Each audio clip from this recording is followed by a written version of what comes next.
On the Christmas Eve that my son kicked me out into the street because I refused to hand over my business, he received an unexpected gift the very next day.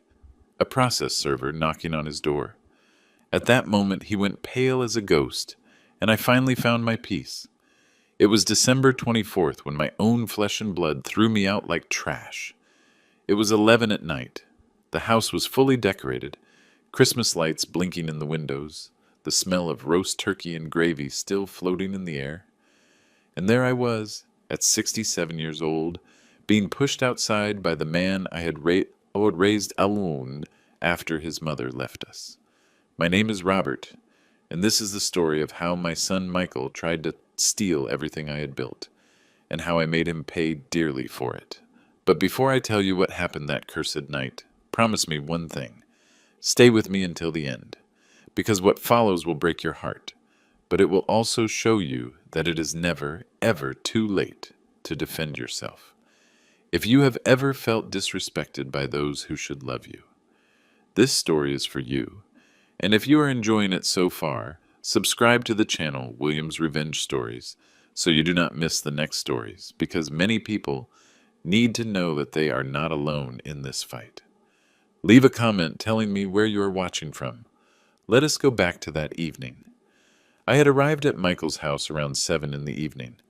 I brought gifts for my grandkids. Charlie is 9 and Lucy is 6, a red bicycle for the boy that he had been asking for months, and a 3-story dollhouse for the girl, with lights and everything. I spent over $2,000 in total, but it was Christmas Eve. It was family. When I walked in, Vanessa, my daughter-in-law, barely looked at me. She just gave a dry nod and went back to the kitchen. Michael was in the living room, cell phone in hand, frowning. He did not even get up to greet me properly. The kids, at least, welcomed me with hugs. Charlie hung off my neck. Lucy showed me her new dress that her mom had bought her. I smiled, but my heart was already heavy. I knew this atmosphere. It was the calm before the storm. The dinner was cold, not the food, which was hot and well prepared, but the atmosphere at the table weighed like lead. Vanessa chewed slowly, eyes fixed on her plate. Michael barely touched his food. He looked at me strangely, as if I were an intruder. After the kids opened their gifts and went to play in their room, he called me. "Dad, come to my office. I need to speak with you." My stomach froze, but I went. The office was at the back of the house, a small room with a dark wooden desk and shelves full of files. It smelled of old paper and printer ink. Vanessa entered right behind me and closed the door. Michael pulled out a chair and sat across from the desk. He did not offer me a seat. I stood there, clutching my bag against my chest. He opened a drawer and took out some papers that he listed. On the desk, right in front of me. "You need to sign this today." I leaned in to read. They were transfer documents for the ownership of my bakery, Golden Crust Bakery. 32 years of work, all passing to his name. My blood boiled. "Michael, what is this?" "It is the transfer of the business, Dad. I already spoke with the accountant. Everything is in order. You just need to sign." "But why? Why would I do that?" He sighed as if I were stupid. "Because you have worked enough. It is time to rest, and I am your son. Who else would take over the business?" I laughed. It was not funny at all, but I laughed nervously out of indignation. "Michael, have you lost your mind? I am not going to sign this." Vanessa stepped forward. "Robert, do not be stubborn. Michael is doing you a favor. You are already old. What happens if something happens to you? The bakery will be abandoned. Better to transfer it to him now." Old. She called me old, as if I were a piece of old furniture forgotten in a corner. I looked at these two, my son and his wife, and I saw something in their eyes that made me tremble. Greed. They were not worried about me. They wanted to get their hands on the money. "No," I said firmly. "I am not going to sign. Golden Crust is mine. I built it alone, stone by stone. No one is going to take that from me." Michael's face hardened. "Dad, do not make me do this the hard way." "What hard way?" I asked, feeling the fear climb up my spine. He stood up, tall, broad-shouldered, looking at me as if I were an enemy. If you do not sign, you are going to have to leave. I blinked. I thought I had heard wrong. What? You heard me. This house is mine, and if you do not want to cooperate, then you no longer have a place here. My heart raced. I looked at Vanessa. She had her arms crossed, a little smirk at the corner of her mouth. Michael, are you serious? Very serious. Sign the papers or leave. You choose. I stood paralyzed. I could not believe what I was hearing. This was my son, my only son, the boy I had raised, clothed, fed, sent to school, paid for his education, bought his first car, helped with his wedding, and he was kicking me out on Christmas Eve. No, I said, my voice trembling. I am not going to sign. Michael threw the papers on the desk. Then get the hell out of here. He came toward me, grabbed me by the arm, and dragged me into the hallway. Vanessa followed us, screaming, Leave, you selfish old man. You only think about yourself. You never thought about your son. I tried to break free, but he was too strong. He pulled me to the front door. The kids appeared in the hallway, scared. Grandpa! Charlie shouted. Shut up! Vanessa yelled at him. Lucy started to cry. Michael opened the door. The cold night wind hit my face. He pushed me outside. I almost fell onto the sidewalk. And do not come back until you have changed your mind, he said before slamming the door. I stayed there, alone, in the middle of the street, with an old suitcase in my hand and my bag of documents hanging from my shoulder. The Christmas lights flickered in the neighboring houses, the distant sound of laughter and music, and me expelled, humiliated, destroyed. But I did not cry, not at that moment, because deep in my chest, along with the pain, something new was being born. Rage, determination, and the absolute certainty that my son was going to bitterly regret what he had just done. Because he did not know it, but I had prepared for this, and what would come next was going to make him lose everything. But before I tell you what I did that night, you need to understand one thing. I am not a man who gives up easily. Golden crust did not fall from the sky. This bakery was not a gift, nor an inheritance. It was sweat, blood, and tears. And if there is one thing I learned in 67 years of life, it is that no one has the right to take from us what we have built with our own hands. Let me take you 32 years back, to the day it all began. I was 35 years old, and I had just buried my wife, Mary. My dear Mary died suddenly, leaving me alone with Michael, who was barely 7 years old, with nothing. Worse than nothing, with debts, about $20,000 in today's money. Sounds like little today, right? But back then it was a fortune, a loan she had taken out to try to start a business that never took off. Hospital bills, funeral bills, everything fell on my shoulders. I remember that night when I sat at the kitchen table, alone with the bills spread out in front of me.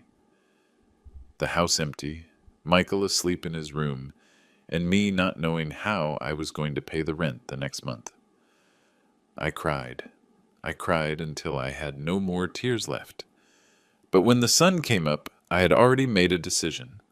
I was not going to sink. I was not going to let my son go hungry. I was not going to let life crush me. I went to my sister Linda. She lived in a small apartment in a rough part of the city, but she had a huge heart. I explained the situation to her. I asked to borrow $3,000. She looked me in the eyes and said, Robert, you are going to make it. I have faith in you. With that money, I bought my first merchandise. Flour, yeast, molds. Simple things, but things people needed. Every Sunday I went to the flea market. I set up a small stall with a blue tarp, one of those that shake in the wind. I stayed there from 6 in the morning to 2 in the afternoon. Burning sun on my head, feet swollen, hands cracked from handling flour and dough, but I sold. At first it was slow, $20, $30 a day. But I started gaining customers. People liked my bread because I chatted. I gave advice on what to pair it with. I helped them pick the best rolls and pastries.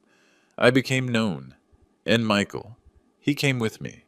So small, sitting on a wooden crate next to the stall, drawing in an old notebook. Sometimes he helped me wrap the bread, or held the umbrella when the sun was strong. That boy was my reason to get up every day. We returned home in the afternoon, tired. I cooked something quick: rice, pasta, eggs. We ate watching TV. Then I gave him his bath, tucked him in, and stayed up until dawn doing accounts, planning what to buy the following week. There was no money left for anything else. New clothes, only if they came from the flea market. Outings, impossible. I wore the same worn-out shoes for 2 years because I could not buy others. But I did not complain, because I had a goal. And every dollar that came in went straight to the business or to Michael. He always had the best I could offer him. Private school, even if I had to make monthly payments.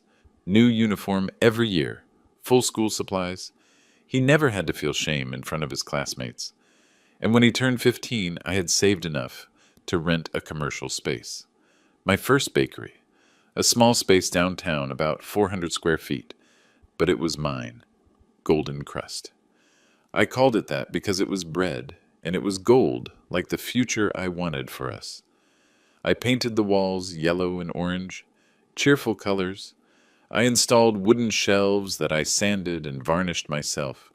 I filled it with products: rolls, holiday bread, pastries, cookies, everything. The day of the grand opening, Linda came with me. She brought a cake. We celebrated, just the three of us and Michael. But it was the happiest day of my life until then.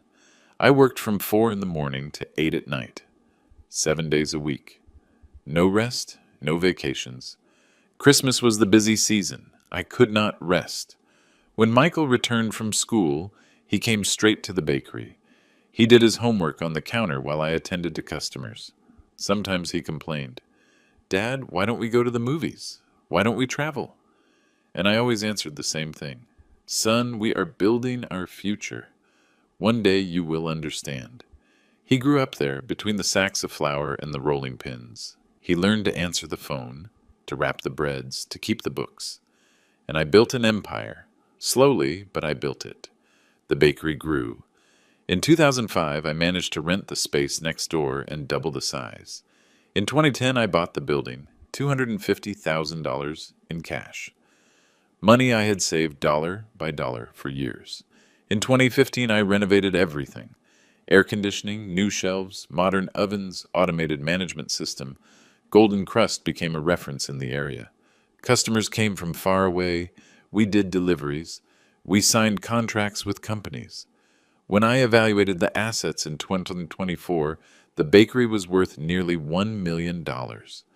And do you know what I did with all that money over the years? I invested it in Michael. I paid for private school until he finished high school, administration studies at a good university, $2,000 a month for 5 years.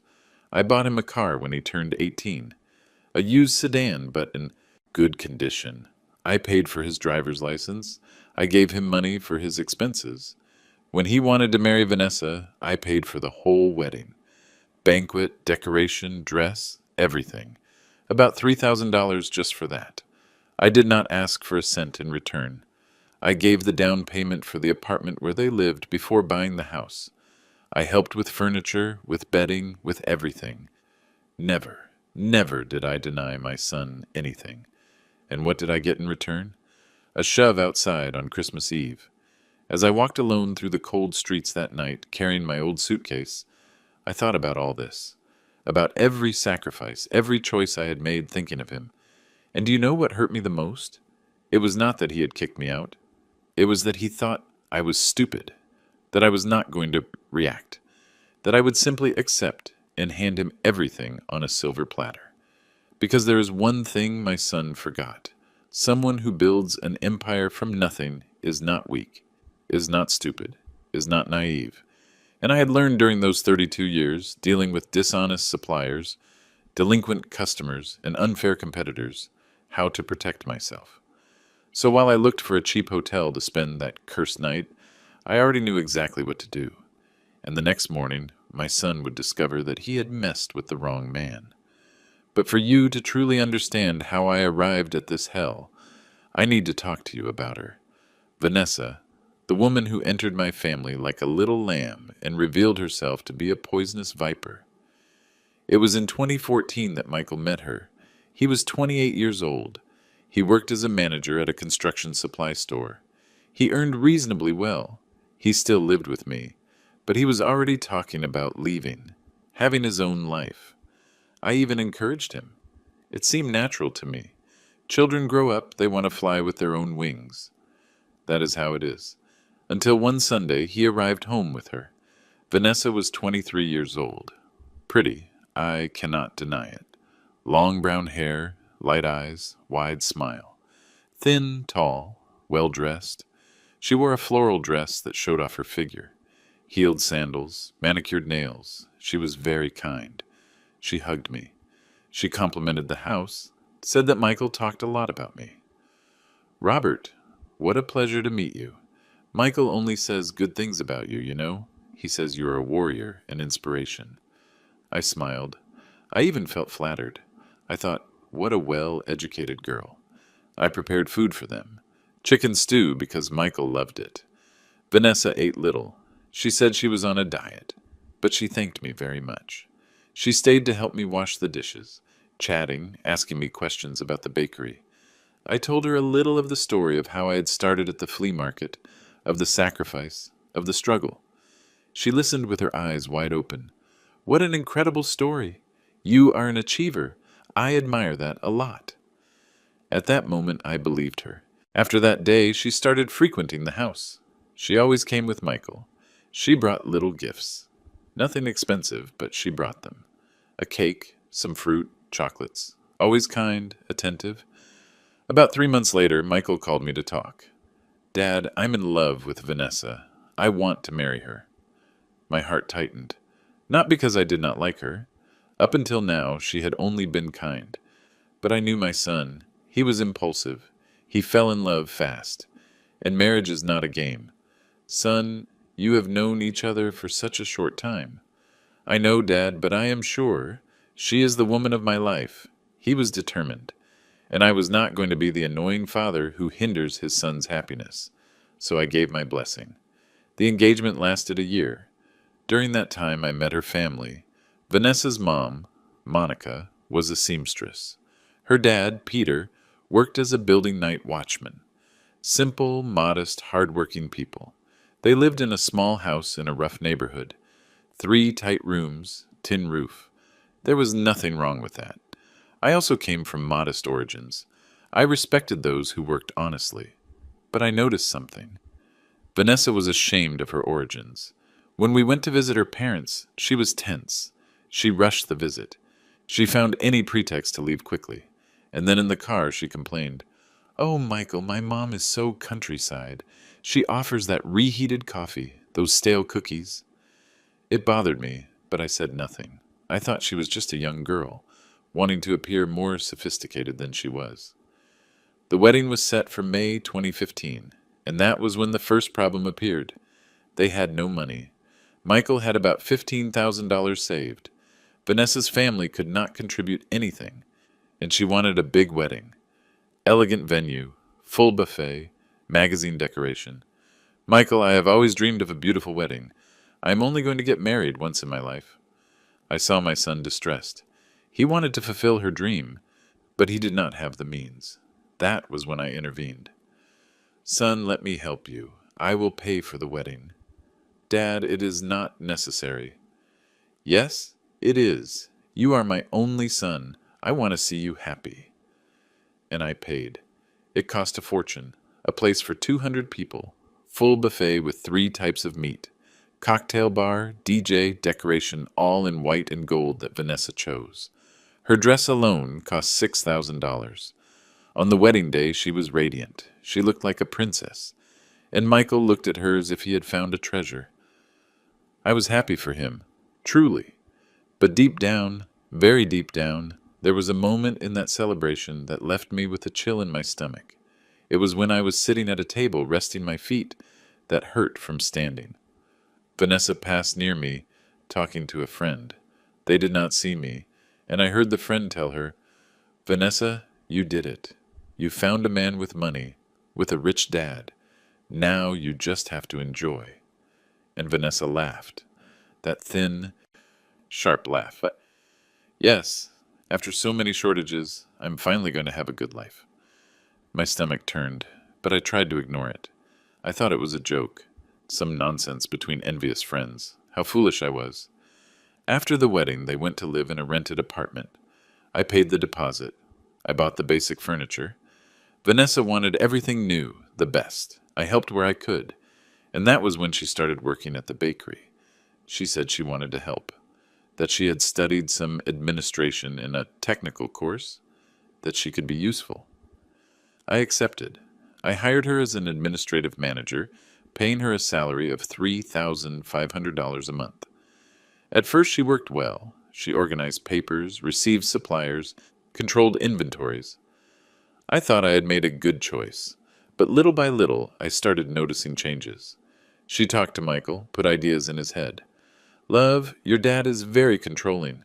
He does not let you decide anything in the bakery. Michael, your dad is getting old. He is not up to date with the market. His strategies are outdated. You should have more voice in the company.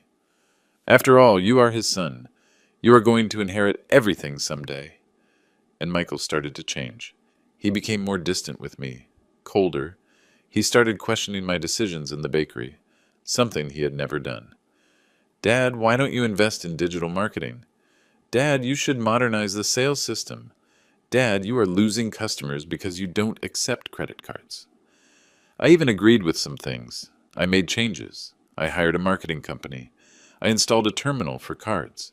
We modernized the website. But it was not enough for him, or rather for her, because everything Michael said, I knew, first came out of Vanessa's mouth. One day, about 2 years after the wedding, I arrived at the bakery by surprise. It was a Saturday morning, very early. I had forgotten a document at home and had returned to get it. When I pushed the door, I saw Vanessa on the phone. She had her back to me. She did not see me enter. And I heard her say, No, send the quote directly to my email. Robert does not need to know that right now. We will settle it with him later. My blood boiled. What kind of story was this? I approached. Vanessa, who are you talking to? She jumped. She hung up fast. Her face turned red. Oh, Robert, you scared me. It was just a supplier. Nothing important. What supplier? And why don't you want me to know? It is not that, Robert. You misunderstood. I was just organizing things to make your work easier. I did not believe her, but I had no way to prove anything. I let it pass. But it was the first clear sign that she was planning something. And in the months that followed, things only got worse. Suppliers started delaying deliveries. Old customers disappeared. Small problems that had never happened began to appear. And always, always, Vanessa was involved. That was when I really started to mistrust. And that was when I started, in silence, to protect myself. There is one thing I learned during all those years working with the public. You can sense when someone is plotting something behind your back. It is a sixth sense, a chill, a detail that does not fit. And with Vanessa, these details started to pile up like dust under the rug. It was 2017. She had been working at Golden Crust for 2 years, and the bakery, which had always been my pride, started showing strange signs.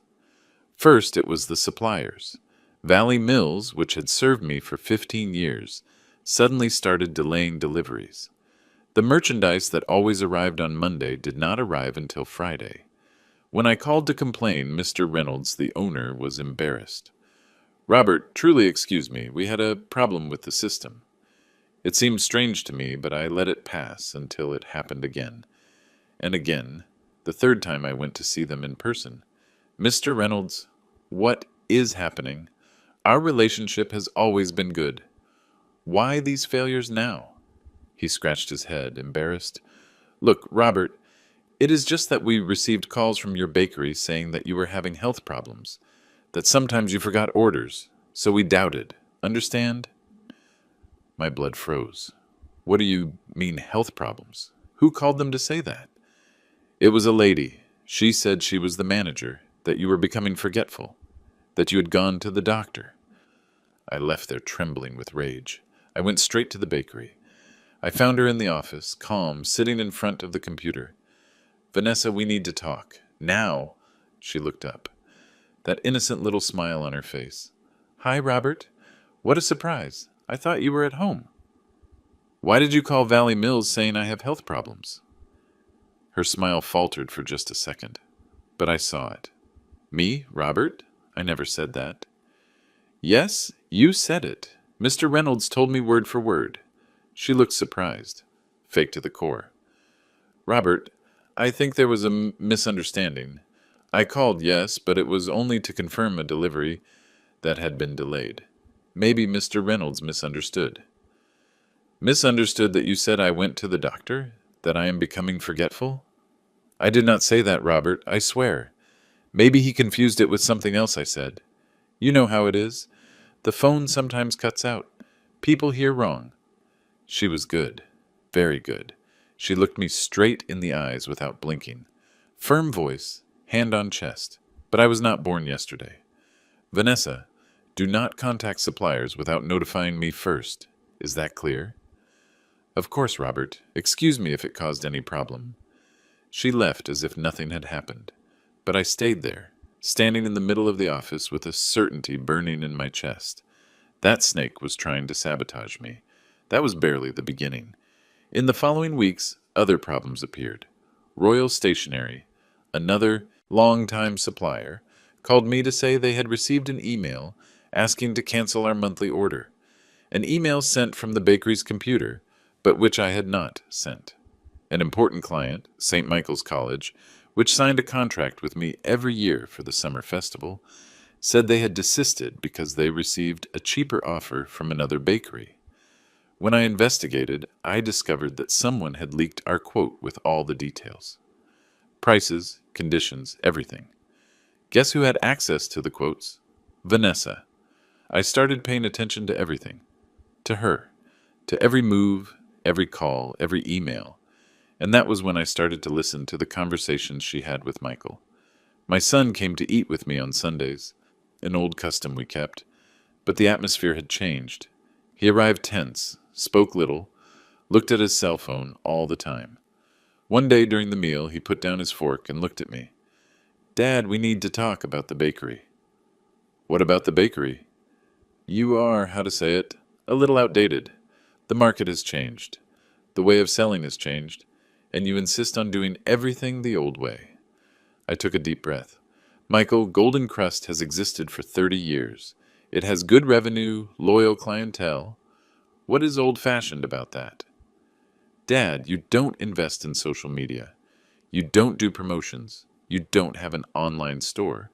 The competition's passing you by." "I have social media. I have a website, and sales are still good." "They could be better if you let someone younger take some decisions." "Someone like who?" "Me." He looked away. "Me and Vanessa. We understand the current market better." That was when I understood. The snake had put everything in his head. She had made him believe I was a stubborn old man, stuck in the past, hindering the company's progress. "Michael, when you understand half of what I understand about management, we will talk again. For now, I am still the one who makes the decisions." He turned red. He got up from the table. "You are impossible. You don't accept anyone's opinion." And he left slamming the door. I stayed alone, looking at my half-full plate. My son had changed, and the culprit had a name and surname. In the following months, the pressure increased. Michael started talking about partnership. He wanted me to make him a partner in the business, 50% each. "Dad, I am your son, your only son. Someday it will be mine anyway. Why not do it now?" "Because I am still alive, Michael. And as long as I have health and all my faculties, I am the one who manages Golden Crust. Don't you trust me?" "It is not a question of trust. It is a question of common sense. I built this alone. I am not going to give it all away on a silver platter." He was furious, but he could not do anything. That was when Vanessa started her smear campaign in the family. She called my cousins, my uncles, Linda. She cried. She said I was mean to her, that I treated Michael like a child, that I was selfish, that I did not want to share anything with anyone. Linda told me. Robert, Vanessa called me yesterday. She was crying. She says you humiliate her at the bakery, that you don't let Michael grow. Are you not being a little hard? I sighed. Linda, you have known me for 67 years. Have I ever been unfair? She stayed silent. Then she murmured, No, never. Sorry, brother. She should have suspected. But other relatives believed her, and they started treating me differently, as if I were the villain of the story. And Michael, he believed every word his wife said. It was in November 2024 that everything really deteriorated. I arrived at the bakery and found Michael rummaging through the office files. Papers scattered, folders open. What are you doing? He jumped. Dad, I was just organizing. Organizing what? Those are confidential documents. I know, Dad, but I am your son. I have a right to know. No, you do not have that right. Not as long as you are not a partner. Leave that. He threw the files on the desk, irritated. You are becoming paranoid. You should go to the doctor.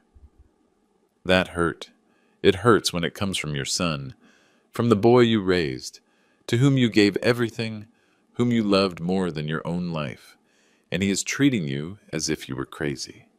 That afternoon, when I closed the bakery and went home, I cried. I cried a lot. But amidst the tears, I made a decision. I was not going to wait for them to make a dirty move. I called my lawyer, Mr. Harrison, and my accountant, Mr. Miller. I scheduled an appointment for the following week, and I started preparing my defense plan. Because if 32 years running a bakery taught me anything, it is that you do not survive in the market by being naive. And if my own son was plotting against me, I was going to protect myself with all the weapons at my disposal. You know that feeling when you realize you are surrounded? That the walls are closing in and the air becomes harder and harder to breathe? That was what I felt in October 2024. Mr. Harrison had a small office downtown on the third floor of a somewhat old commercial building. But this man had a legal mind sharp as a razor. I had known him for 15 years since I needed a lawyer to solve a labor issue at the bakery. I arrived there on a Tuesday afternoon. Mr. Miller, my accountant, was also present.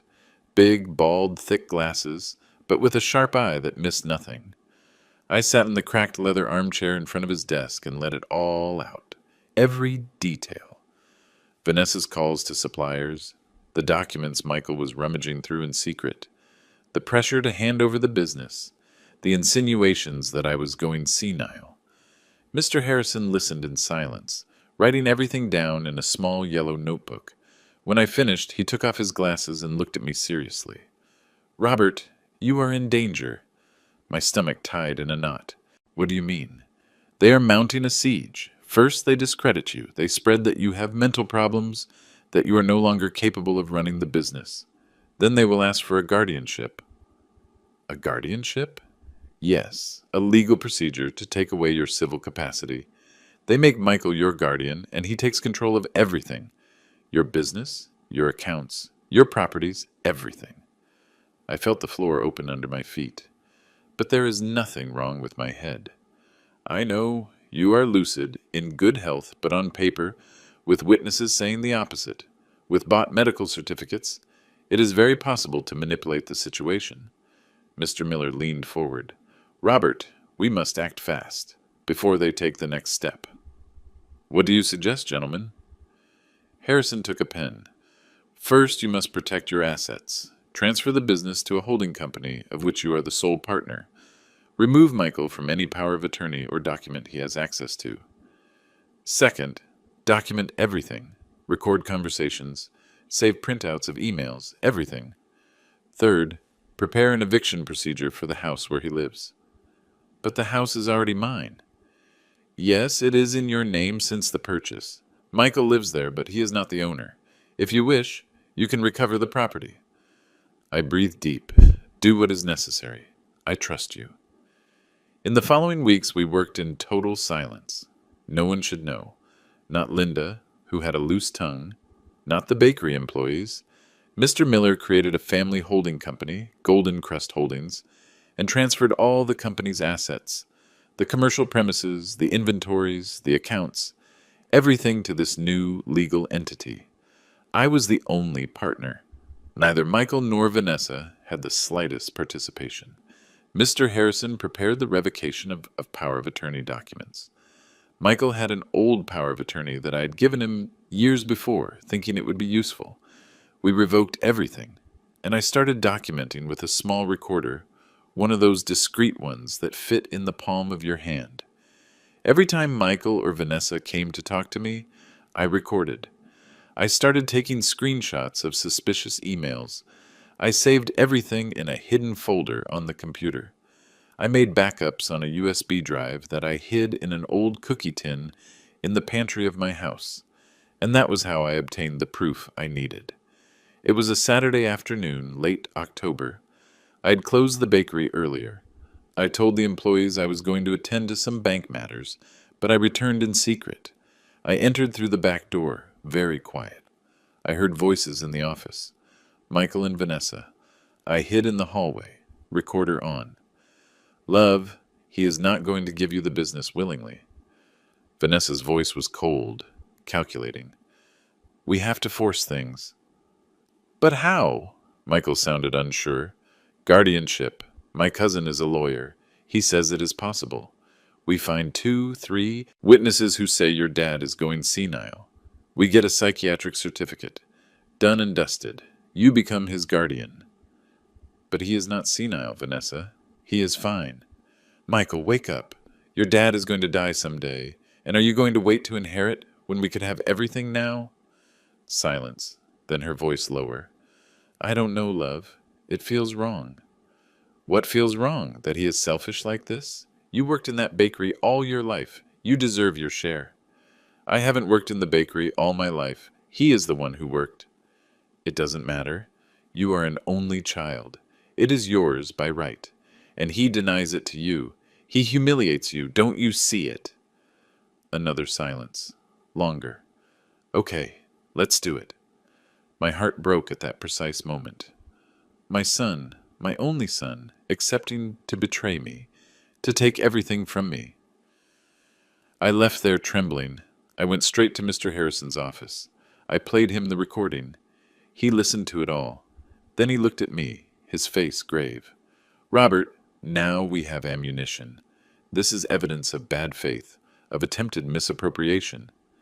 Can you sue them? Not yet, I said, my voice firm despite the pain in my chest. I want to see how far they go. I want to be absolutely sure there is no turning back. Because deep down, very deep down, I still had hope. Hope that my son would wake up, that he would realize what he was doing. But in November, that hope died forever. Michael invited me to dinner, just the two of us. He said he needed to talk to me, that it was important. I accepted. Maybe he wanted to apologize. Maybe he had realized his mistake. We went to a simple restaurant near the bakery. We ordered. He played nervously with his food. Dad, I'm worried about you. Worried? Why? You are distracted, confused. Last week you called the same supplier 3 times asking the same thing. Lies. Blatant lies. Michael, that never happened. Yes, Dad, the employees commented. They are worried. More lies. What employees? Vanessa? The warehouse people? Of course, Vanessa. Dad, I think you should get checked. See a doctor. Maybe it is just stress, tiredness, but it is good to check. I looked him in the eyes, those eyes I had known since he was a baby, and I saw coldness, calculation. Michael, I am not sick, and if I were, you would be the first person I would tell. But I am not going to see any doctor because I do not need to. He sighed theatrically. See, Dad, you don't accept help. That is a sign that there is a problem. I got up from the table. This conversation is over. Dad, wait. No, you know what you are doing, Michael. And so do I. And I guarantee you one thing. You are not going to get away with it. I left the restaurant. I paid my share of the bill at the counter and left. That night I called Mr. Harrison. Prepare everything. I want the documents ready. I want the notifications prepared. I am just waiting for them to take the next step. And the next step arrived on Christmas. because greed does not choose a date. It does not respect the occasion. It has no heart. And that Christmas Eve, when my son kicked me out, he did not know he had just dug his own grave, because I had prepared everything, every document, every procedure, every piece of evidence. And the next morning, when he thought he had won, I was going to show him what a 67-year-old man who built an empire from nothing is capable of when he is betrayed by his own blood. There are dates that mark our lives forever. Birthdays, weddings, the birth of a child. But there are also those we would like to erase from memory and cannot. For me, December 24th, 2024 is a scar that will never close. I woke up early that day. 6 in the morning, the sky still a bit dark, that morning freshness that precedes the heat of the day. I had my coffee alone, as always. Toast with butter, black coffee, a fruit. I looked at the wrapped gifts in the living room, the red bicycle for Charlie, the right size for his age with gears and everything, the dollhouse for Lucy, 3 floors with lights that really turned on, full furniture, over $2,000 in total, but they were worth every penny just to imagine my grandkids' faces. I got ready with care. I put on my navy blue silk shirt, the one Michael had given me for my birthday 2 years before. I put on my gold chain, the only valuable jewelry I had, inherited from my mother. I put on a little cologne. I took one last look in the mirror. A man of 67 years, gray hair, wrinkles of someone who has worked hard all his life, but with head held high, firm gaze. I took the gifts, put them in the car, and left. Michael's house was in a nice suburb. 3 bedrooms. Timbers? Garage for 2 cars. I had given the down payment for that house, missing about $20,000. The rest they had financed, but the property was in my name. An important detail Michael seemed to have forgotten. I arrived around 7 in the evening. There were already other cars in front. I recognized Vanessa's mom's car, an old silver sedan. Her in-laws had been invited. I rang the doorbell. Lucy came to open all happy, in her little red dress with a white bow. "Grandpa!" She jumped into my arms. I hugged that little body that smelled of baby soap and strawberry shampoo.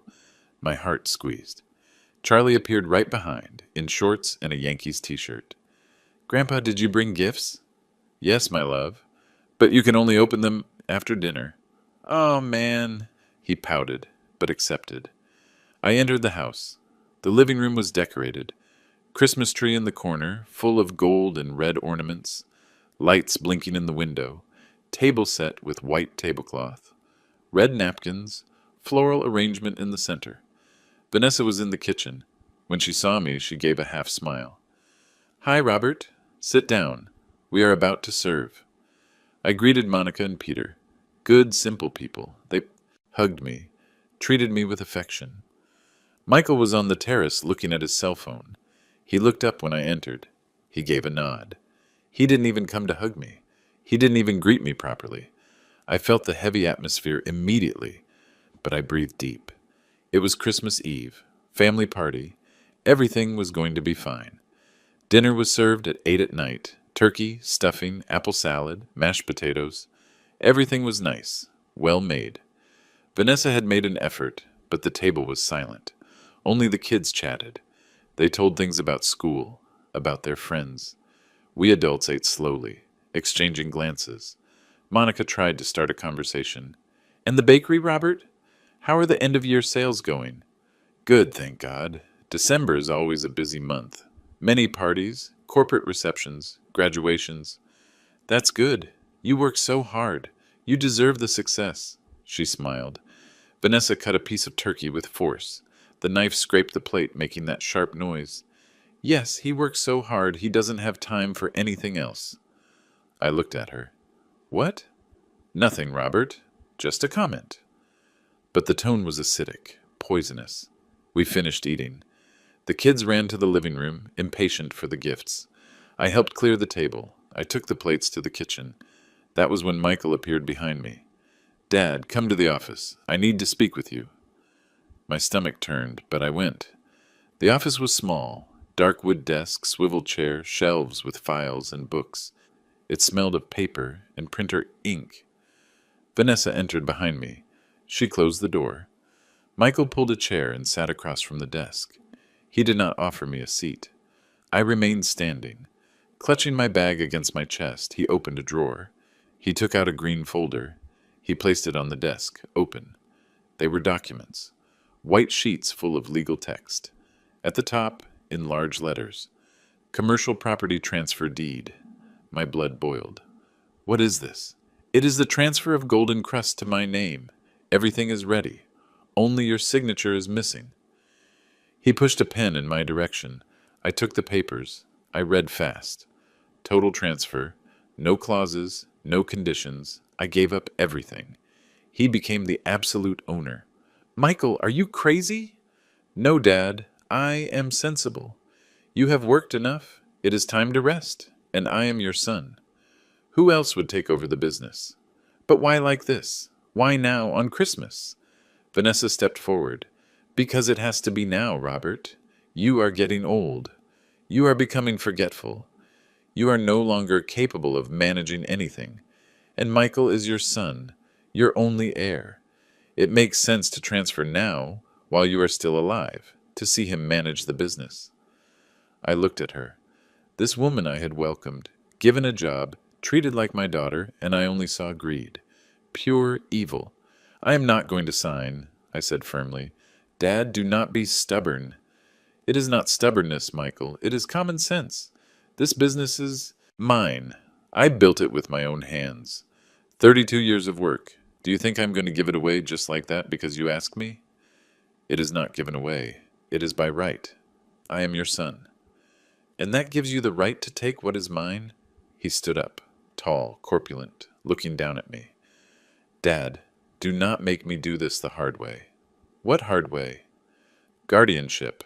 We start a procedure. We prove that you no longer have all your mental faculties. I become your guardian. Then I transfer everything to my name anyway. There it was, the final threat.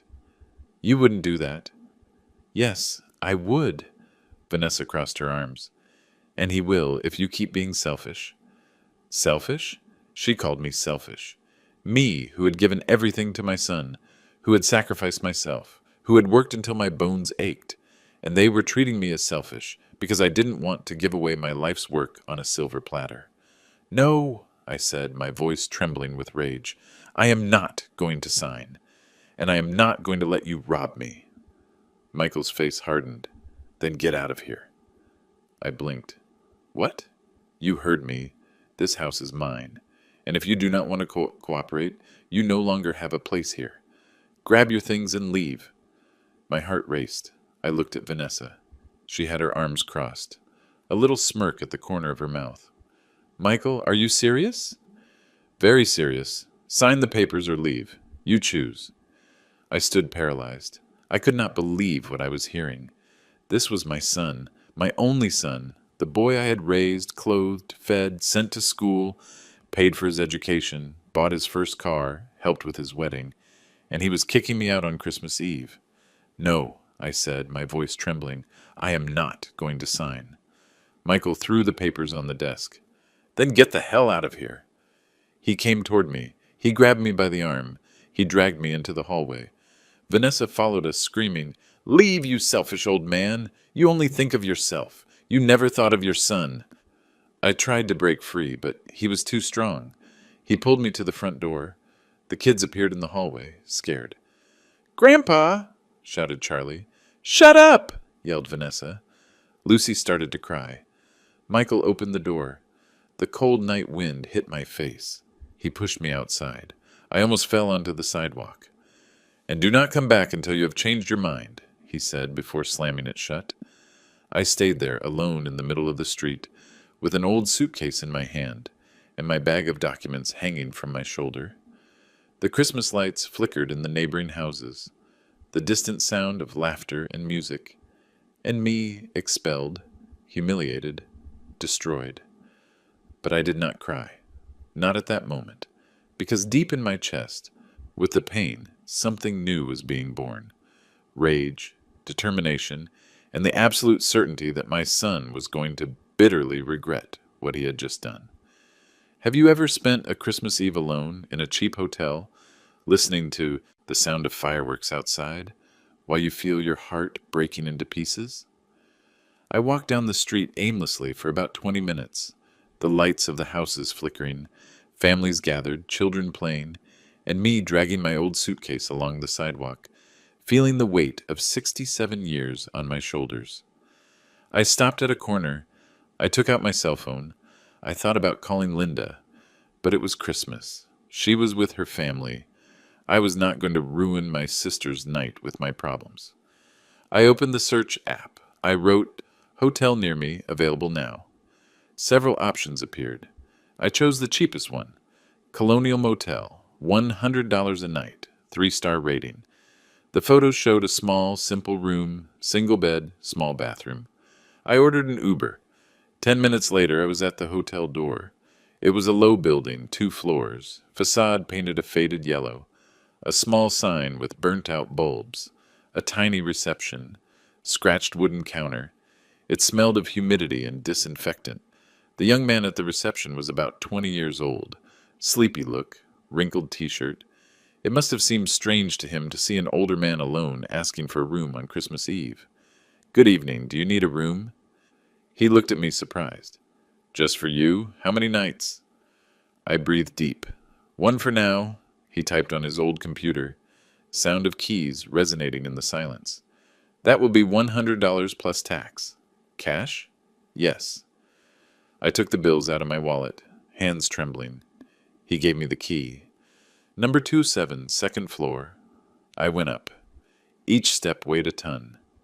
Narrow hallway, walls with peeling paint, a fluorescent lamp flickering. I opened the room door. It was exactly like in the photos. Small. Single bed with a faded floral quilt. Nightstand with old lamp. Tiny bathroom. Window with thin curtain facing the street. I closed the door. Locked it. I leaned against it. And I collapsed. I cried like I hadn't cried in years.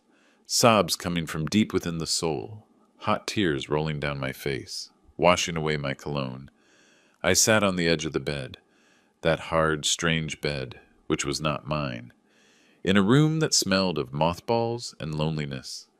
And I thought, how did I get here? How is it that I, who built a business from nothing, who raised a son alone, who fought all my life, find myself expelled, humiliated, thrown into the street like trash by my own son? I took my cell phone. I saw his photos. Tiny. Michael newborn in the hospital wrapped in blue cloth. First day of school with a backpack bigger than him. High school graduation in gown, wide smile. Wedding next to Vanessa. Both radiant. Where had I gone wrong? I had given him everything. Love, education, opportunities, money. I had sacrificed my life for his dreams, and he had paid me with betrayal. I put away my cell phone. I got up. I went to the bathroom. I washed my face. The cold water burned my skin. I looked in the cracked mirror. A tired old man stared back at me. Red eyes, deep wrinkles, disheveled hair. But in the eyes of that old man, there was something that was not dead. Fighting spirit. I dried my face. I returned to the room. I took my cell phone again. It was 11:30 at night. I breathed deep. I dialed a number. 3 rings, 4. "Hello?" The raspy voice of Mr. Harrison. "Mr. Harrison, it's me, Robert." "Robert, is everything okay? It's Christmas Eve." "I know, sorry for calling at this hour, but it happened. He kicked me out. He made me leave because I didn't want to sign the business transfer papers." Silence on the other end. Then, "Where are you?" "In a hotel, Colonial Motel, alone. Send me the address. I'm coming." "It's not necessary, Mr. Harrison. I don't want to ruin your night." "Robert, send me the address now." I obeyed. 10 minutes later, he was knocking on the door. Mr. Harrison entered the room with a briefcase under his arm. Wrinkled suit, loose tie, disheveled hair, but firm, determined look. "Tell me everything." I told him. Every detail, the dinner, the office, the papers, the threats, the shove, the door closing in my face. He listened, taking notes. When I finished, he closed his notebook. Robert, now we have everything we need. Coercion, attempted misappropriation, eviction of an elderly person. It is a crime. You can pursue him criminally. I don't want to sue my son. My voice was weak. Then what do you want? I breathed deep. I want justice. I want him to learn. I want my house back, my peace, my dignity. Mr. Harrison leaned forward. Then let's do this. Tomorrow morning, the 25th, I contact the judge on duty. Eviction procedure for the house. You are the owner. It is in your name. He lives there as a free occupant. And a free occupant cannot evict the owner? How long will it take? With the gravity of the situation, with a 67-year-old man evicted on Christmas Eve, the judge will order an emergency. We will have a process server there tomorrow, around 2 in the afternoon. My heart raced. Tomorrow? So soon? Tomorrow.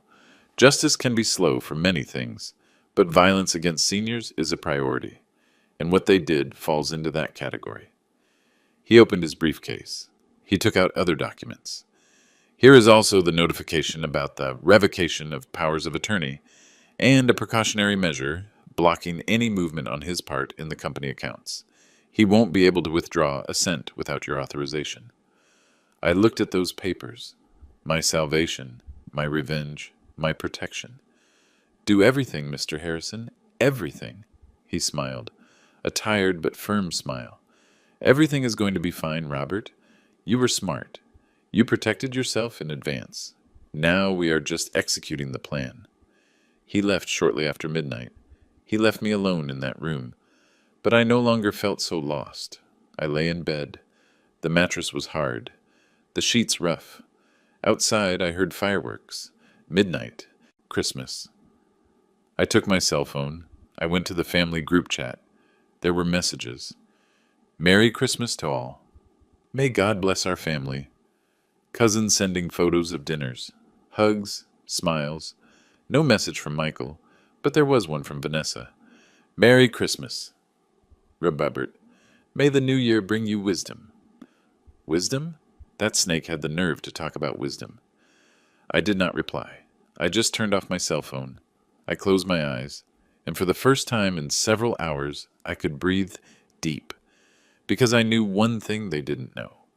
Tomorrow, when they thought they had won, when they celebrated their victory, justice was going to knock on their door.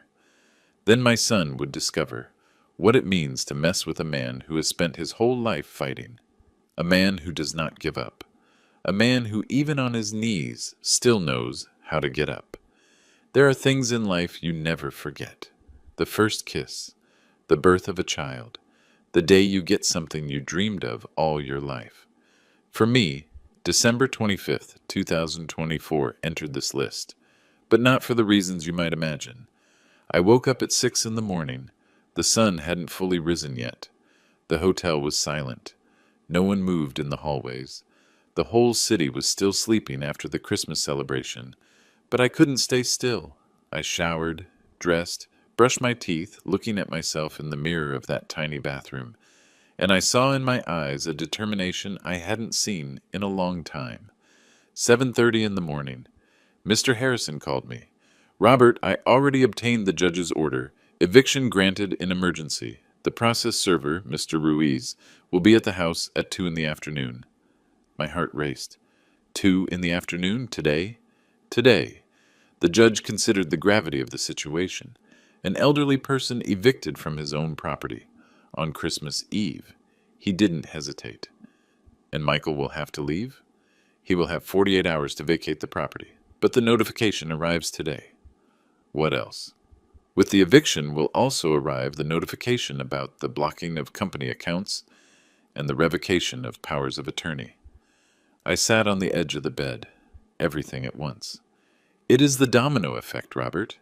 When you act at the right moment, with the right evidence, justice acts fast. I hung up. I stayed there sitting, processing the information. In a few hours, everything was going to change. My son was going to discover that he had underestimated his own father. I ate something in a cafe near the hotel. Toast with butter, black coffee. I wasn't hungry, but I needed energy. I walked through the streets aimlessly. The city was empty. Businesses closed, few cars. The day after Christmas is always like that. Everyone resting, digesting Christmas dinner, enjoying family. Everyone except me. 1:30 in the afternoon. My cell phone rang. Mr. Harrison. Robert, Mr. Ruiz is on his way.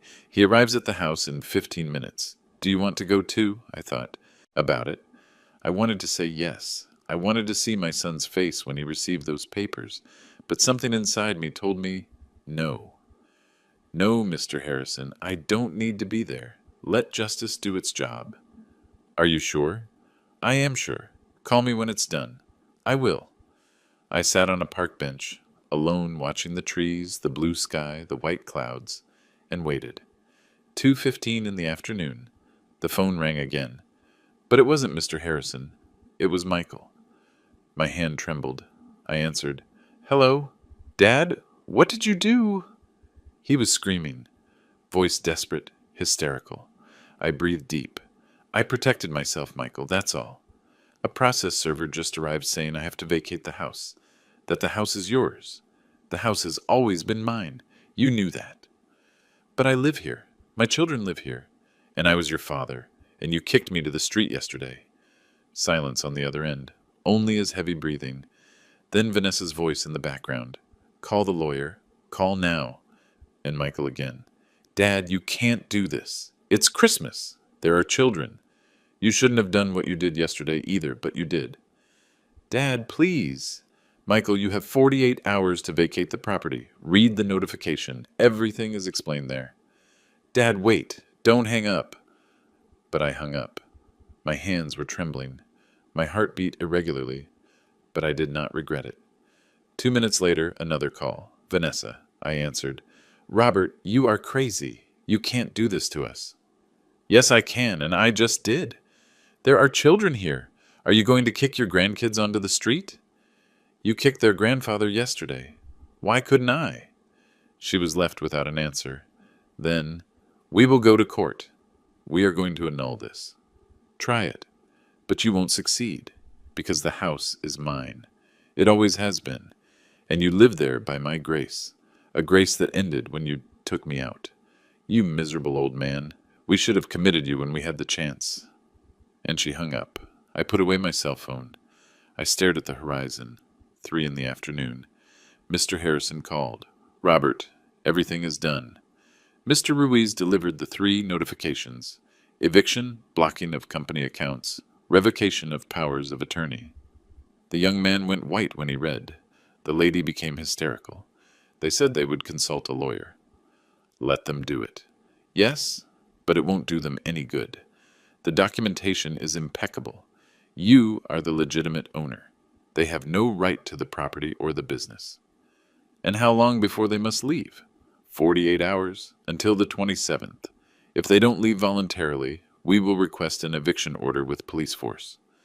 We hung up. I sat there processing everything. I had done it. I had really fought back. I had defended what was mine. I had recovered what was mine. But do you know what I felt at that moment?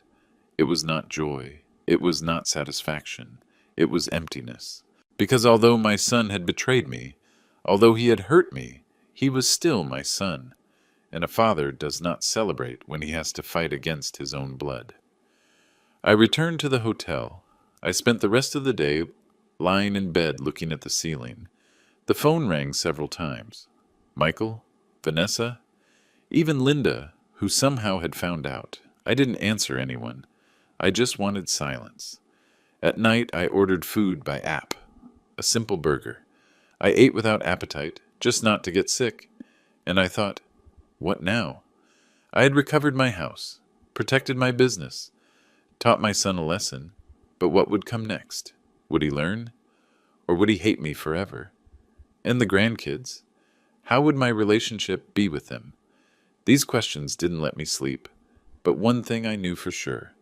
I wasn't going to back down, because if 67 years of life taught me anything, it is that you cannot let others trample on you, even when those others are your own family. Early in the morning of the 26th, the phone rang. Unknown number. I answered with caution. Hello? Robert, it's Natalie. We met at a supplier fair last year, remember? Natalie, a woman of about 40, competent, serious. She worked at an events company. Yes, I remember. Hi, Natalie. Is everything okay? Yes. Look, I heard you had some problems in your business. Well, I am looking to change fields. I wanted to know if maybe you need someone to help manage Golden Crust. I stayed silent thinking. A manager, just what I needed. Natalie, it is possible. Can we talk about this in more detail? Sure, whenever you like. We scheduled a coffee appointment that same afternoon, and that was how, amidst the chaos, I started to rebuild. Because life does not wait for us to recover completely, to move forward. Life goes on, and we continue with it or we get left behind. And I had no intention of getting left behind. That afternoon, I met with Natalie at a cafe downtown. She arrived punctual, dressed professionally but not exaggerated. White shirt, black pants, briefcase in hand. We sat down. We ordered coffee. Robert, I will be direct. I knew what happened with your daughter-in-law. Vanessa spoke bad about you with several suppliers, saying you were losing your mind. But I know you. I know how you work. You are an honest man, hard-working, and if you are looking for administrative help, I would like to be considered. Her frankness surprised me. Why do you want to leave your current job? Because I have been in events for 5 years, and it no longer fulfills me. I want something more stable, something where I can really build, and Golden Crust has a good reputation. We chatted for an hour. Her experience, her ideas, her vision. I liked her. She was practical, honest, direct. Natalie, I'm going to be sincere with you. My business is going through a complicated moment. Family problems that affected operations. I need someone trustworthy, someone loyal. I understand, Robert, and I can be. Give me the chance to prove it to you. I gave her the chance. She would start on January 2nd. Salary of $4,000 a month, plus benefits. She accepted without hesitation. I left that cafe feeling a little better, a little more complete, because amidst the betrayal, amidst the pain, there were still good people, honest people, people I could trust. The 27th of December, last day of the eviction deadline. My cell phone rang early in the morning. It was Michael. I answered. Dad? His voice sounded different, softer, broken. Tell me. We already packed. We are leaving today. We rented a small apartment in a cheaper area. We didn't have enough savings for something better. Silence. The kids miss you. Lucy cries. She asks why Grandpa is angry. My heart squeezed, but I remained firm. Michael, this didn't have to happen. You could have chosen differently. You could have respected me. I know, Dad, I know now. And Vanessa, what does she say? She is furious. She says you ruined everything, that I never should have asked you for anything, that we should have done the guardianship without telling you. So she still doesn't understand. She doesn't, Dad, but I think I do. Is that so? What do you understand? He breathed deep. That I was wrong, that I let myself be manipulated, that I lost sight of what really mattered, and that I treated the man who gave me everything as if he were my enemy. Tears burned my eyes, but I held them back. Michael, I built that business for you, for us, so you would have a future, but I wanted to do it on my terms, when it was the right time, not because they forced me. I understand now, Dad, truly. Truly, or just because you lost? Long silence. Maybe a little of both, but the pain I feel is real. The regret is real. I didn't know what to say. Dad, is there any way to fix this? I don't know, Michael. I don't know. Can I at least bring you the kids? So they say goodbye. So they know you're not angry with them. My heart broke. Yes, bring them. 2 hours later, they were at the door of my house, the house that was now only mine again. I opened the door. Charlie and Lucy ran towards me. They hugged my legs. Grandpa, are you not angry anymore? Asked Lucy with her teary little eyes. I crouched down. I hugged them both. I was never angry with you, my loves. Never. Then why do we have to go? Asked Charlie. Because sometimes adults make mistakes, and there are consequences. But that doesn't mean Grandpa doesn't love you. I hugged them tight. They smelled of baby shampoo and innocence, of everything that was pure in this complicated world. Michael was standing in the entrance. He didn't enter. He just watched from afar. When the kids left, he approached. Dad, truly, I'm sorry. I looked him in the eyes. I saw regret, but I also saw fear. Fear of losing the money, or fear of having lost me. I wasn't sure yet. Michael, words are easy. Actions are what count. I know, and I'm going to prove it to you. I don't know how yet, but I will. He left. He got into his old car, where Vanessa was waiting for him with a sour face. I watched them drive away, and I stayed there standing in the entrance of my house. My house. The one I had bought with my sweat. The one that was now mine again. I entered, closed the door. The house was empty, silent, but it was mine. And for the first time in days, I felt something resembling peace. Leave a comment below telling me where you are watching from. And if you have ever had to deal with family betrayal, don't forget to like the video if you think what I did was justified. Because sometimes defending yours means confronting those you love, and it hurts, but it is necessary. The following days were strange. The house felt too big, too silent. Every corner reminded me of something. The living room where Michael played as a child. The kitchen where I prepared breakfast before taking him to the flea market. The room that had been his for so many years. But I also felt something I hadn't felt in a long time. Freedom. I didn't have to walk on eggshells. I didn't have to worry about what they were plotting behind my back. I didn't have to listen to insinuations about my mental health or my capacity. It was my space, my peace. On January 2nd, Natalie started working at Golden Crust. She arrived early, 7 in the morning. I was already there, as always, preparing the oven, checking the inventory, attending the first customers of the day. Good morning, Robert. I turned around. There she was, dressed professionally, dress pants, white blouse, hair tied back, briefcase in hand, and a genuine smile. Good morning, Natalie. Welcome to Golden Crust. I showed her everything. The office, the inventory system, accounts receivable and payable, contracts with suppliers, everything. She took notes. She asked intelligent questions, noted everything on a tablet.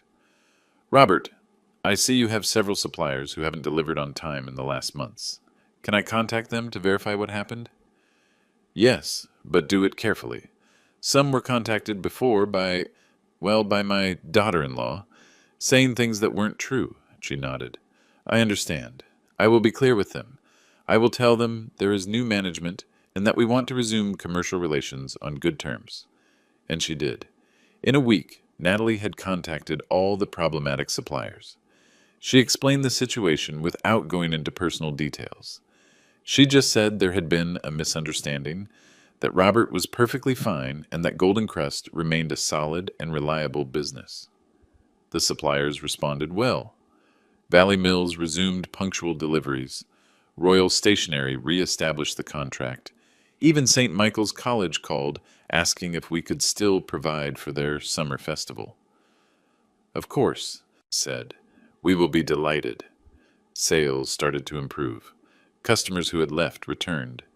The bakery was recovering its rhythm, and I, little by little, recovered my confidence. One afternoon, about 2 weeks after the eviction, I was closing the bakery when my cell phone rang. It was a number I didn't know. I answered. Hello? Robert? A voice of an older woman.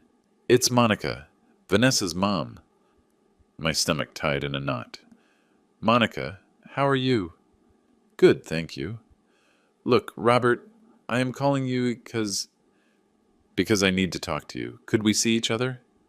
Have a coffee? I hesitated. What would she want? Did she come to complain to me to defend her daughter? Okay, where? Wherever you like. I will accommodate.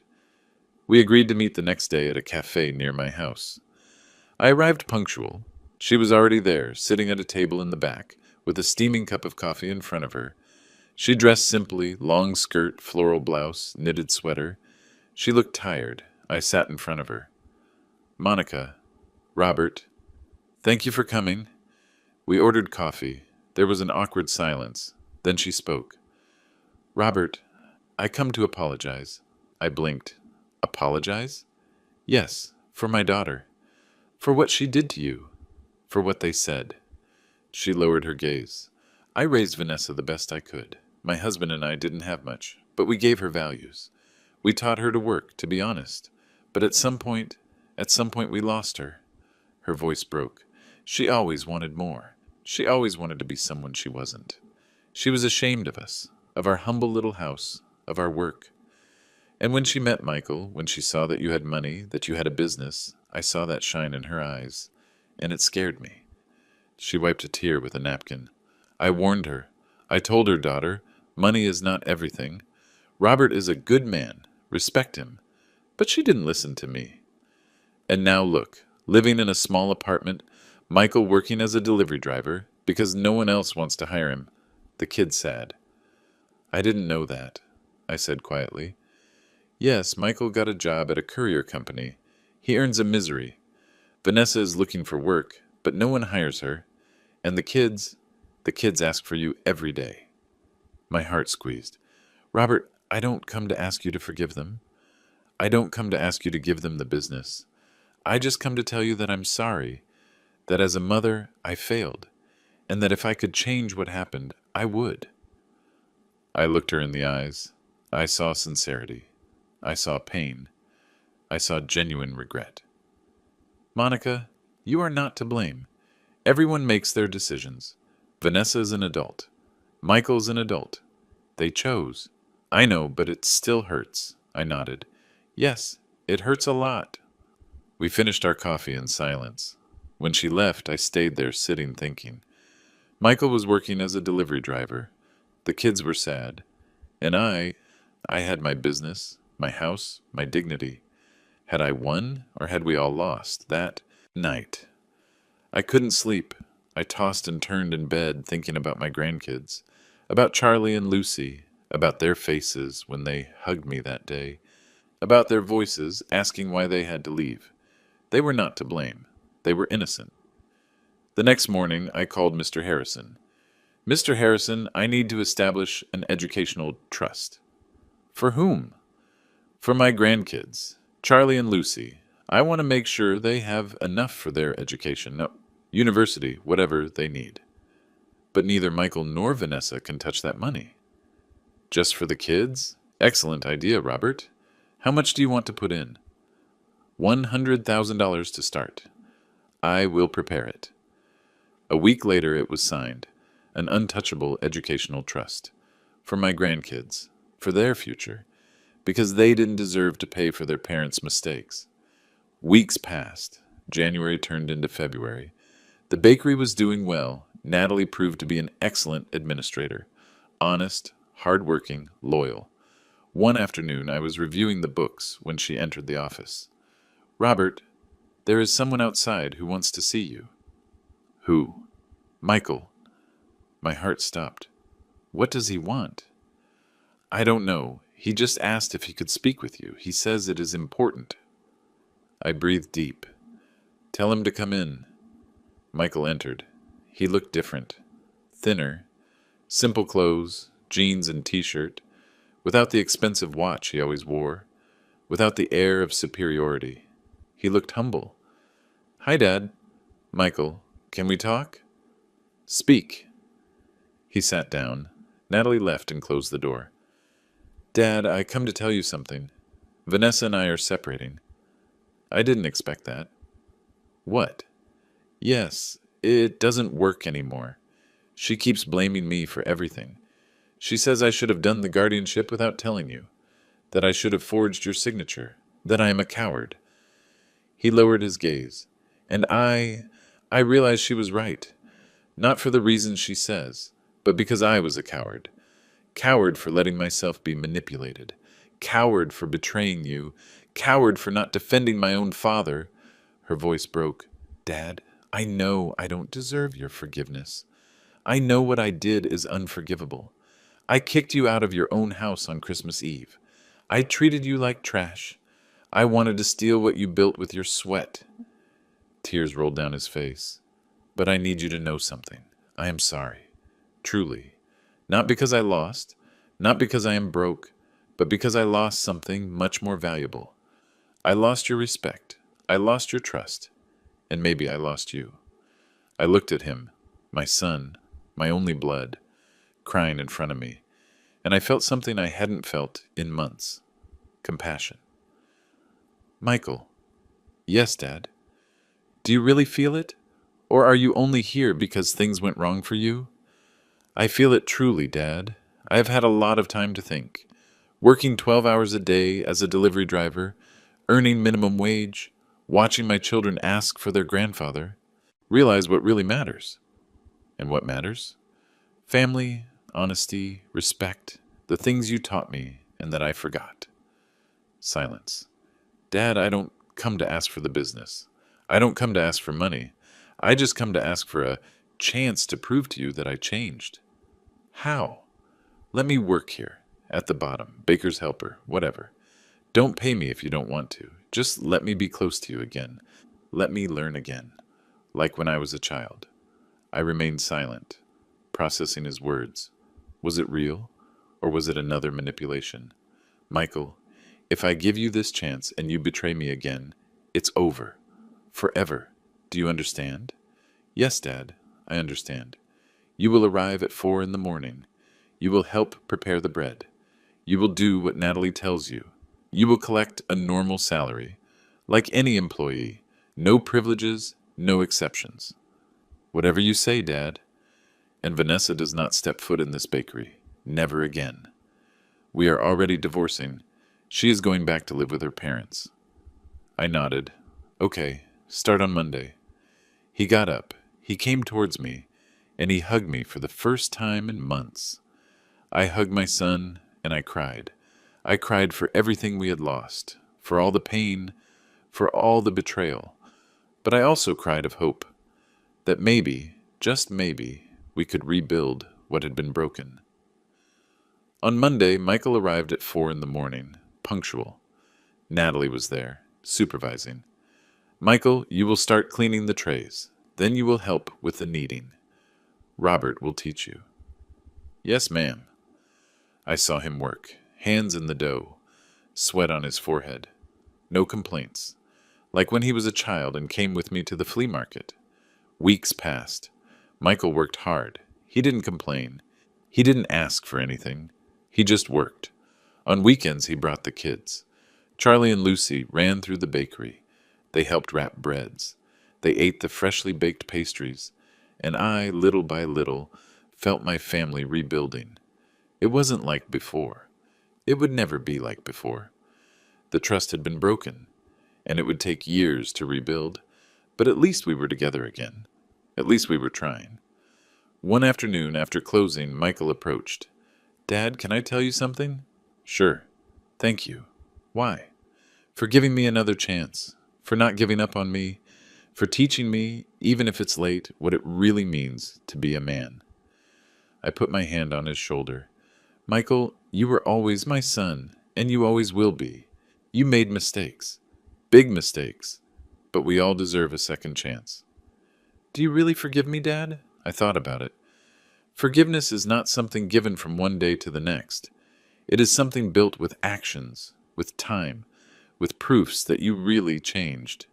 Then I am going to build it. I promise you. And so far, he has kept his promise. Months have passed. Michael is still working at the bakery, learning the business from scratch, earning the trust of the employees. Earning my trust, Vanessa divorced and left. The kids stayed with Michael, and I see them every weekend. Golden Crust continues to prosper. Natalie turned out to be the best decision I made, and I, at my 67 years, learned something important. Sometimes defending yours means losing those you love, but if they really love you, they will find their way back. It is not always about winning or losing. Sometimes it is about standing firm in your principles and waiting for others to decide if they want to rise to the occasion. Michael decided to be, and that is why today I have hope. Will it be easy? It won't be like before again. Never. But it is a start, and sometimes a start is all you need. 6 months have passed since that Christmas Eve. 6 months since my life turned upside down. 6 months since I had to make the hardest decisions of my life.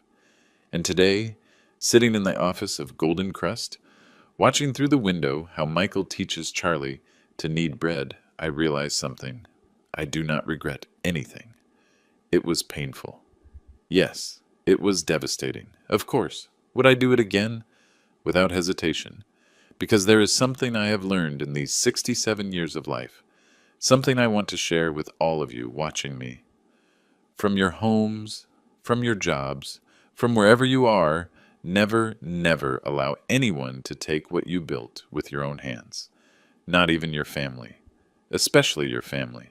Because when you allow them to disrespect you, when you allow them to trample on you, you are not only hurting yourself, you are teaching them that it is okay to treat people like that. You are teaching them that manipulation works, that betrayal has a reward, and that is not the lesson any father should give his son. I am going to tell you how everyone is now, because this story does not end with revenge. It ends with lessons. Michael works at Golden Crust from Monday to Friday, from 4 in the morning to 2 in the afternoon. He earns about $1,000 a month. It is not much, but it is honest. And he is learning, really learning, not just making bread. He is learning what it means to build something from zero, what it means to get up when it is still dark outside, what it means to serve customers with a smile, even if you are tired, what it means to be humble. On weekends, he has the kids, and he brings them here. Charlie is now 10 years old and wants to be a baker like his grandpa. Lucy is 7 and says when she grows up, she is going to have her own bakery. But for cakes, Grandpa, pink cakes with lots of frosting. I laugh every time she says it. The trust I established for them is growing. By the time Charlie turns 18 and enters college, there will be enough money for his entire degree. The same for Lucy. No matter what happens, no matter the decisions their parents make, they will have their education secured, because no one can take that away from them. Vanessa left. She went back to her parents. According to Monica, she got a job at a department store. She earns little, lives with resentment. She still blames everyone but herself. Some never learn. The divorce was finalized 3 months ago. Michael has full custody of the kids. Vanessa sees them every 15 days, but she doesn't even always go. She always has an excuse. The kids don't even ask for her anymore. It hurts to see it. Because although Vanessa hurt me, she is still their mom. And no child should grow up feeling that their mom doesn't want them. But that's how things are sometimes. Not everything has a happy ending. Natalie is still my right hand. Her salary is now $5,000 a month plus bonuses. She deserves it. She has doubled sales. She has recovered clients. She has established new contracts. Golden Crust had never been so well. The other day she told me, "Robert, we should think about opening a second branch." I laughed. "Natalie, I am 67 years old. I don't know if I have energy for a second branch." That is why I'm here. And Michael, together we can do it. Maybe she is right. Maybe it is time to grow again, to dream again, because that is the beautiful thing about life, that it is never too late to start over. Linda, my sister, comes to visit me every Sunday. We cook together, chat, laugh. She tells me, "Robert, I am proud of you. What you did was difficult, but it was right." I don't know if it was right, Linda. I only know it was necessary. It is the same, brother. Sometimes the right thing and the necessary thing are the same thing. Maybe she is right. I have been thinking a lot about my wife, Mary, about what she would think of all this, about whether she would be proud or disappointed. I think she would be proud, because she was a strong woman, a woman who let no one push her around, and she taught me that. She taught me to fight. I wish she were here to see how things turned out, to meet her grandkids, to see that her sacrifice was worth it. Because Golden Crust exists, thanks to her too, to the nights she held me when I cried from exhaustion, to the words of encouragement when I wanted to give up, to her faith that I could make it. All that I am, all that I built, has her imprint. And now that imprint is on Michael, and it will be on Charlie and Lucy. That is the true legacy. Not the money, not the business, but the values, the strength, the ability to get up after falling. A few weeks ago, Michael and I were closing the bakery, alone. The employees had already left. We were cleaning the counter when he said to me, "Dad, can I ask you a question?" "Sure." "How did you know? How did you know Vanessa and I were going to betray you? How did you know you had to protect yourself?" I stopped. I thought about my answer. I didn't know for sure, but I had suspicions. I saw the signs, the calls to suppliers, the documents you rummaged through, the way Vanessa looked at me, as if I were an obstacle, not a person. And you decided to act. I decided to protect myself. Which is different? I didn't act to attack you. I acted to defend myself. What is the difference? The difference is the intention. I didn't want to hurt you. I wanted to protect what was mine, what I had built, my dignity, my peace. He nodded, processing my words. "Dad, if you could turn back time, would you do it differently?" I thought about it. No, because if I hadn't acted, we wouldn't be having this conversation now. Now you would be celebrating your victory with Vanessa, and I would be in some nursing home, stripped of everything, without dignity, without anything. And that would have been my fault? Yes, it would have been your fault, and mine for not defending myself. He stayed quiet for a moment. "Dad, I will never be able to repay you for what I did. I will never be able to erase that Christmas Eve. But I promise you something." "What?" "That I am going to teach Charlie and Lucy what you're teaching me now. Respect, honesty, hard work, and that you never, never take advantage of the people who love you, even if you can, especially if you can." My eyes filled with tears. That is the best promise you can make me. And at that moment, I knew that everything, all the pain, all the struggle, all the devastation had been worth it. Because my son had learned. And he would pass that lesson to his children, and they to theirs. That is the true legacy. Now I want to speak to you, to those watching this, to those who maybe are going through something similar. Maybe you have a child who disrespects you, a daughter-in-law or son-in-law who manipulates you, a relative who wants to keep what is yours, a partner who abuses your trust. And maybe you are thinking, what do I do? It is my family. I cannot confront them. Yes, you can. Not only can you, you must. Because defending yourself is not selfishness. It is self-respect. It is self-love. It is dignity. And no one has the right to take that from you. Will it be easy? No. Will it hurt? Like you have no idea. Will you lose people along the way? Probably. But do you know what will also happen? You will recover your peace. You will recover your dignity. And the people who really love you, those who are really worth it, will find their way back, like Michael did. And those who do not return, those who do not apologize, those who keep blaming you, those never deserve to be in your life in the first place. Letting them go is liberation, not loss. Another thing I want to tell you to the younger ones watching us, to the children and grandchildren, respect your parents. Not because they have money, not because they can give you an inheritance, but because they deserve it as human beings. Your parents sacrificed for you. They stayed up when you were sick. They worked until exhaustion so you had what was necessary. They gave you opportunities they never had. That is not paid with money. It is paid with respect, with gratitude, with love. And if one day you inherit something, let it be because you earned it, not because you stole it. Let it be because you proved you can take care of it, not because you demanded it. Because an inheritance badly lived always ends badly. I have seen cases, children who stripped their parents, who committed them to nursing homes to keep their properties. Who forged signatures? Who manipulated? And you know what happened to them? Nothing good. The money left them. Businesses went bankrupt. Families disintegrated. And they were left with nothing but remorse. Because what is built on betrayal cannot stand. Eventually it collapses. That is a universal law. I also want to speak to people my age. Those who are 60, 70, 80 years old.